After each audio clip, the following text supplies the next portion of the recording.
Well, hello everyone, and welcome to a new setting for my videos. Now, I used to be in my office upstairs, and basically I've had an extension built at home, which means I've got a new man cave. So I've got my own little fishing room / work room. I do a lot of my work from home for Preston Innovations, so having this space is just fantastic.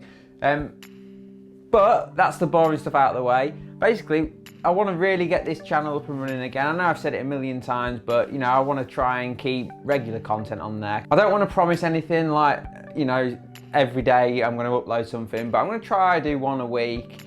It might just be a rough and ready phone clip like I did the other day, where I was just at Lee Kerry's house and off the cuff I just did something.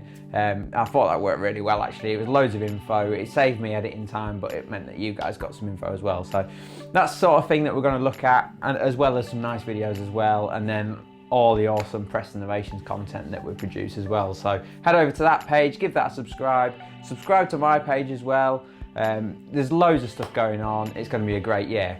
Right, moving on to the exciting news now, and it's been a big few weeks for me actually. Got a call from Dean Barlow, who's the England feeder team manager, and he asked if I would like to go with the team to France for the European Feeder Challenge, I believe it's called, as part of like a development team that he's put together. So basically there's going to be 5 of us younger guys go across to France. I don't want to say as part of the England team, because we're not, we're just sort of going along to gain experience for the future, but we're sort of going to be with the guys over there and we're going to fish the event. So he's actually picked 5 of us. Max Stevens, who is fishing with one of the other teams, with some of the more seasoned guys, but then he's put together a team of 4 young guns. I'm 32, so I don't know how young I actually am, whether I qualify to be a young gun actually, but anyway, regardless of that. So it's going to be Frankie Giannicelli, who's had an amazing run over the last few years feeder fishing, well, any fishing, just a brilliant angler. James Dent, again, one of the most natural anglers you'll ever wish to see, and just brilliant at everything he does, so he's going to be a great asset. Adam Firth, who sprung onto the scene the other year, and he's had some great results. I worked with Adam for a few months before he left to join Matrix, and I know he works really hard at his fishing, so that's a great addition too. And then myself. So it's a real honour to even be considered for this kind of thing, and my focus and priority now is that event, because I just want to make sure I make the most of this opportunity. So I'm already in the stage of like planning, on my tackle, what bait we need to order, what rods I need to sort myself out with, and all that sort of stuff. The last thing I want to do is leave anything to chance. So I've already started my prep, and I thought it'd be a good little run through, just I don't want to like bore you with hours of prep and stuff like that, but I thought it'd be a nice little thing just to give you an insight into what I sort of want to do, because I don't really want to go over there and sit tying hooks on an evening. It's not that I want to go out for beers or anything, but I just want to, when I'm there, focus on my fishing. I don't really want to be worrying, have I got this tied up, have I got that tied up, have I got this bait with me, have I got that bait with me. I just want to go and fish and focus on the actual fishing. I know that sounds obvious, but having been on trips like this before, you can easily get lost in the tackle side of things. So I just want to make sure I'm really prepared. Obviously I'm good mates with Lee Kerry, and I know he's super prepared, and I just want to sort of take a leaf out of his book really, and just make sure that when I'm there and I'm focused on the job in hand. So like I said, it's a big opportunity for me, this, so I really don't want to mess it up, to be fair. So what I'm going to do, I've already started my prep. Feeder fishing's, I don't want to say simple, but it's a lot easier than pole fishing in that really I just need a good selection of hooks with me, ready tied hook lengths, if that makes sense. I've got my feeder choice. We'll go through that in another video, feeder choice and rod choice and things like that. That'll be a good topic because it's quite a detailed one.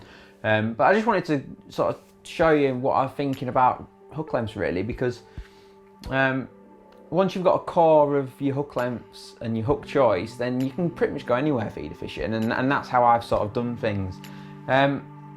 The hook itself that I'm probably going to go with, obviously there'll be exceptions to this.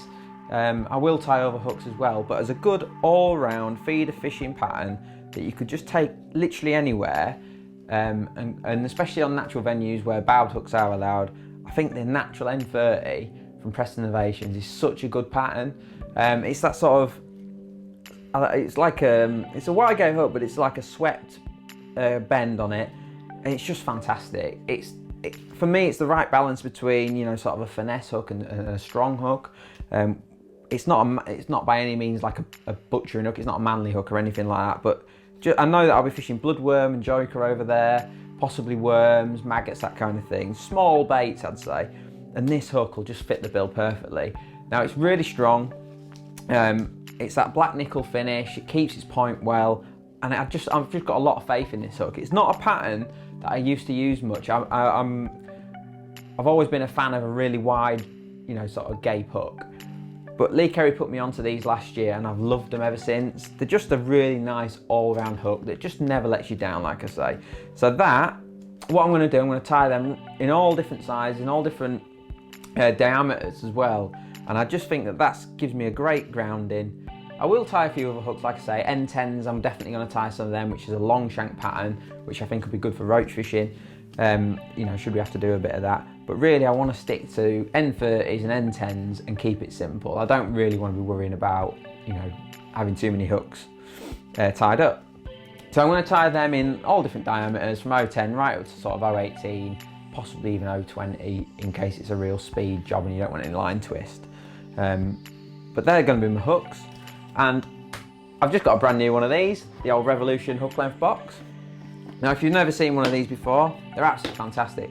A lot of people were worried that the spools were too small, but having used this for nearly 2 years now, it definitely isn't.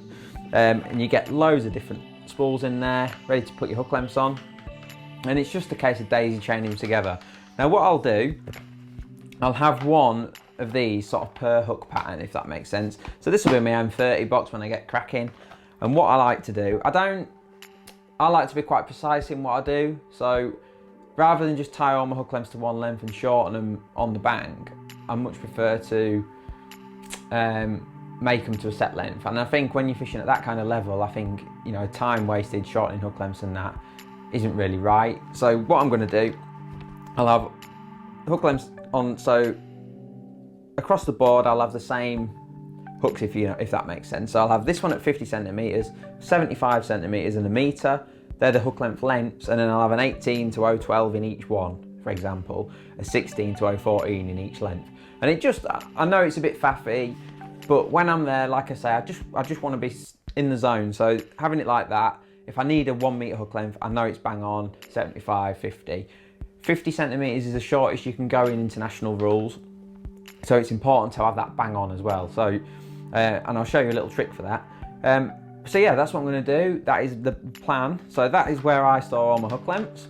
There's loads of systems available, so pick one that suits you. But these foam spools, whichever one you pick, they are the best.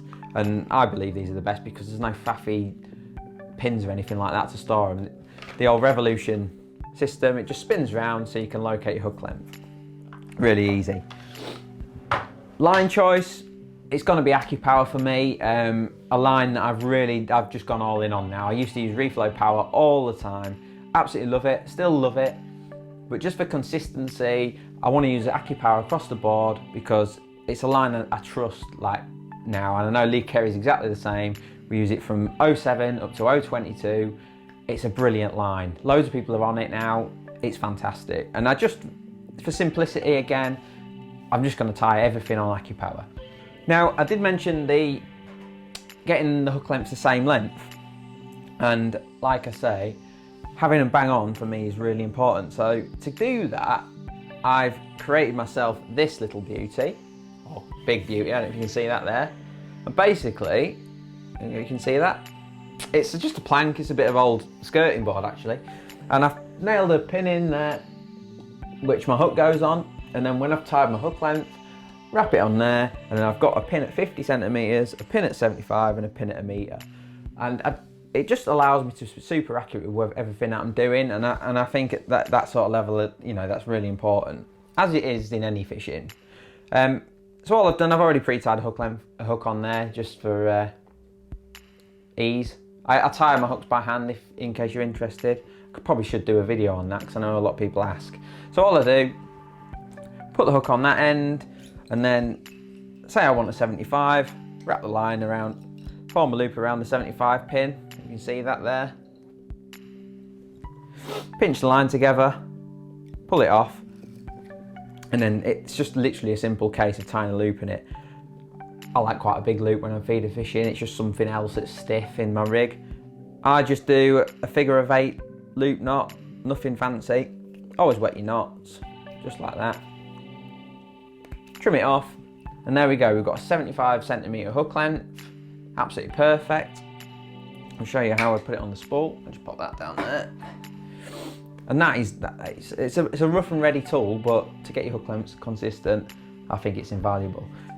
All I do, get my Revolution spool, obviously I'd mark on it what it is.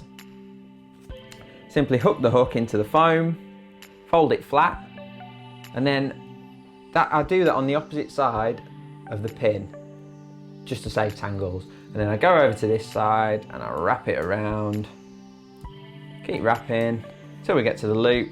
And it's just a case of spinning that around there like that, popping it on, and that is it. That's how simple it is. And then it's just a case of daisy chaining the hook lengths together until it's full. I'll probably do 15 per spool, but that's how I go about it. So yeah, that's just a bit of a catch-up video really about, you know, what's going on. Like I said, I'm really excited about this opportunity going to France with the boys, and I just want to make the most of it. So I thought it'd be nice, you know, just to give you a bit of an insight into what we're doing, you know, how I'm going about sort of preparing for an event like that. When, you know, I'm going to France, I'm away from home. It's not like I can just nip at home and pick something up. I'm going to have to be fully prepared, all in, should we say. So thanks for watching, guys. I promise you plenty more videos this year. There's going to be loads of stuff going on in my fishing and everybody else's fishing, so there'll be loads of great content. Now, one thing that I've got to say is thank you everyone who's subscribed. We've gone past 10,000 subscribers now, nearly 11,000. In fact, by the end of this video, I want it to be 11,000. Get subscribing, guys. It really helps us all out. Everyone who's got, you know, if you find someone who you like on YouTube, just give them a subscribe. It's totally free, and it means that you never miss a video. So click that subscribe button. Thank you for everyone who's done that, and we'll see you on the next video.